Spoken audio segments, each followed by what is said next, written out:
Vous la comprenez, la politique du gouvernement en matière de sécurité routière? Totalement, puisque j'en suis responsable, donc Oui. c'est le minimum. Alors en quelques axes, parce que visiblement elle n'est pas claire pour tout le monde et on va les entendre, les récalcitrants. Bah écoutez, écoutons les récalcitrants et puis je répondrai. Très bien. Eh bien, on va écouter Claude Gau, qui est cette personnalité forte du Conseil national de la sécurité routière, professeur en traumatologie, démissionnaire donc, qui s'exprimait hier sur Europe 1 chez Nicolas Poincaré. L'échec est absolument évident. Depuis 12 ans, chaque année, on avait moins de morts que l'année d'avant.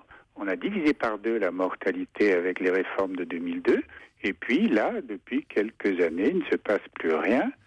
Et on a vu même s'inverser la tendance. C'était la première fois depuis 12 ans avec une année où il y avait plus de morts que l'année d'avant. Depuis 3 ans, on a eu une telle somme d'incapacité qui est apparue chaque fois qu'on a cherché à faire quelque chose. Je ne suis pas sûr du tout que ce gouvernement soit capable de remettre au premier plan l'insécurité routière. Bon, le gouvernement est derrière vous. Votre mission, Jean-Robert Lopez, que répondre à Claude Gau aujourd'hui?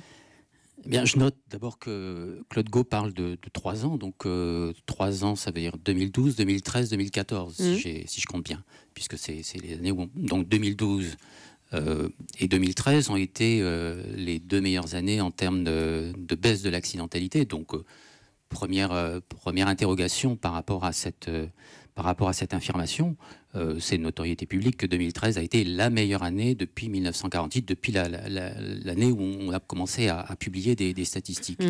Alors c'est vrai que 2014 est une année où on a une évolution des statistiques. Je ne dis pas inversion de la tendance. Il y a effectivement, aujourd'hui, on a eu plus 3,7%.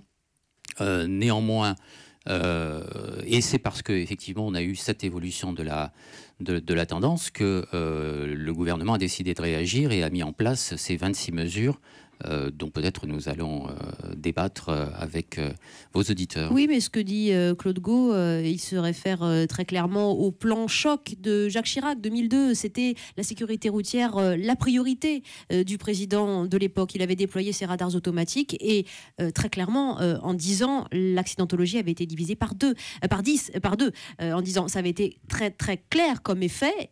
Il ne note pas ses effets sur les 3 dernières années, donc sur le début du quinquennat de François Hollande.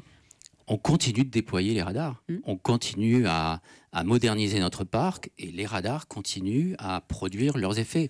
Donc effectivement, on est passé, il faut quand même rappeler les chiffres, on est passé à l'époque où Jacques Chirac avait décidé, le président de la République de l'époque avait décidé de mettre en place la politique de radar, on était dans les années 2000.